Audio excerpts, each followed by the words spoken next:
नमस्कार। राज्य सरकार की ओर से राज्य के कर्मचारियों के लिए विभिन्न प्रकार के अवकाश का लाभ दिया जाता है। उन अवकाशों में से एक अवकाश है मातृत्व अवकाश। आज के इस वीडियो में हम बात करेंगे कि मातृत्व अवकाश क्या है और इसके साथ साथ एक राज्य कर्मचारी जिसकी नियुक्ति तिथि से पूर्व कोई संतान है तो उस संतान के लिए क्या मातृत्व अवकाश का लाभ दिया जा सकता है या नहीं दिया जा सकता। अगर दिया जा सकता है तो उसकी गणना किस प्रकार से की जाएगी और उसकी अधिकतम सीमा क्या हो सकती है।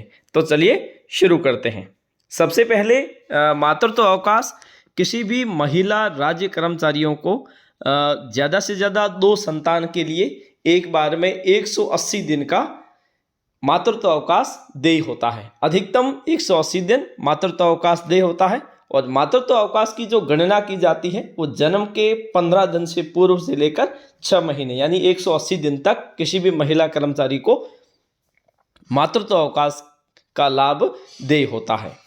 अब ऐसी स्थिति में एक महिला कर्मचारी जिसकी नियुक्ति तिथि से पूर्व कोई संतान है तो अगर वो मातृत्व अवकाश का लाभ लेना चाहती है तो वो कैसे लेगी, इसके लिए क्या प्रावधान है। 2021 से पूर्व इस प्रकार का कोई प्रावधान नहीं था। वित्त विभाग के आदेश 23/12/2021 जिसे नियम यानी कि RSR 103 को संशोधित किया गया है। इसके अनुसार एक महिला कर्मचारी जिसकी नियुक्ति तिथि से पूर्व अगर कोई संतान है तो उसके लिए भी मातृत्व अवकाश के लिए वो आवेदन कर सकती है। तो इसके लिए क्या आवश्यक है, किस स्थिति में उसे मातृत्व अवकाश का लाभ देय होगा, आइए समझते हैं। सबसे पहले अगर कोई महिला कर्मचारी जो कार्यग्रहण तिथि से पूर्व की संतान के लिए मातृत्व अवकाश लेना चाहती है तो उसके लिए कार्यग्रहण से 15 दिन के भीतर उन्हें निर्धारित प्रारूप में मातृत्व अवकाश के लिए आवेदन करना पड़ेगा। पहली शर्त तो यह है। इसके साथ साथ अगर कार्यग्रहण की तिथि से 3 माह से अधिक समय से पूर्व संतान का जन्म हुआ है तो ऐसी स्थिति में वो मातृत्व अवकाश के लिए पात्र नहीं होंगे। पहली शर्त कि कार्यग्रहण की तिथि से 15 दिन के भीतर उन्हें आवेदन देना होगा कि वो मातृत्व अवकाश लेना चाहती है और वो उस संतान का जो जन्म है वो कार्यग्रहण की तिथि से 3 महीने से अधिक पूर्व का नहीं होना चाहिए। इसके बाद में अब इस स्थिति में अवकाश की गणना कैसे की जाएगी। अवकाश की अधिकतम सीमा है वो 180 दिन है। 180 दिन से ज़्यादा बिल्कुल अवकाश दे नहीं होगा। और 180 दिन की गणना कब से की जाएगी। सबसे पहले कि जब संतान का जन्म हुआ है उस तिथि से 15 दिन पूर्व कम कर दिए जाएंगे, क्योंकि अवकाश की जो गणना मातृत्व अवकाश जो देय होता है इसकी एक नियम होता है कि वो 15 दिन पूर्व ही उसकी गणना कर ली जाती है। उसके बाद में नियुक्ति के समय बच्चे की उम्र क्या है। मान लीजिए 2 महीने हैं तो वो 2 महीने कम हो जाएंगे, 2 महीने के साथ साथ 15 दिन वो कम हो जाएंगे। अगर 15 दिन पहले ही उसका जन्म हुआ है तो 15 और 15 30 दिन कम हो जाएंगे। और इसके साथ में तीसरी शर्त है कि नियुक्ति तिथि से अवकाश के लिए प्रस्थान कब कर गई है। नियुक्ति तिथि से 10 दिन बाद वो जा रही है या दूसरे दिन ही जा रहे हैं, उस आधार पर वो दिन है वो उसमें भी कम हो जाएंगे।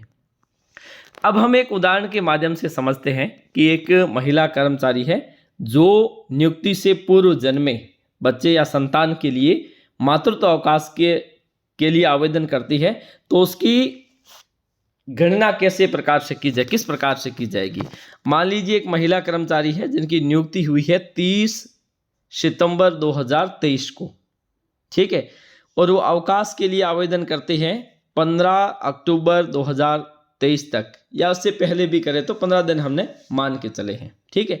उसके बाद में देखते हैं कि बच्चे का जन्म हुआ था, नियुक्ति तिथि है 30 सितंबर और बच्चे का जन्म हुआ है 15 सितंबर 2023 को। अब जब हम इनकी अवकाश की गणना करेंगे तो इस प्रकार से करेंगे कि 15 सितंबर 2023 को बच्चे का जन्म हुआ है तो उससे 15 दिन पूर्व, क्योंकि 15 दिन पहले से ही उसकी गणना शुरू हो जाती है मातृत्व अवकाश की, जन्म से 15 दिन पूर्व। तो 1 सितंबर 2023 से इस अवकाश की गणना की जाएगी। ये कब तक चलेगा, इसके लिए 180 दिन कब होंगे तो 27 फरवरी 2024 को इसके 180 दिन पूर्ण हो जाएंगे। तो ऐसी स्थिति में इस महिला कर्मचारी को वास्तविक अवकाश जो देय होगा वो 15 अक्टूबर से, क्योंकि जब से इन्होंने आवेदन किया है उससे लेकर 27 फरवरी 2024 तक यह अवकाश देय होगा। अब मान लीजिए एक महिला कर्मचारी को 180 दिन जो अधिकतम सीमा है उस सीमा तक अवकाश देय होता है, लेकिन इस अवकाश की गणना है वो 15 अक्टूबर से लेकर 27 फरवरी यानी कि 135 दिन का अधिकतम अवकाश दिया जा सकता है।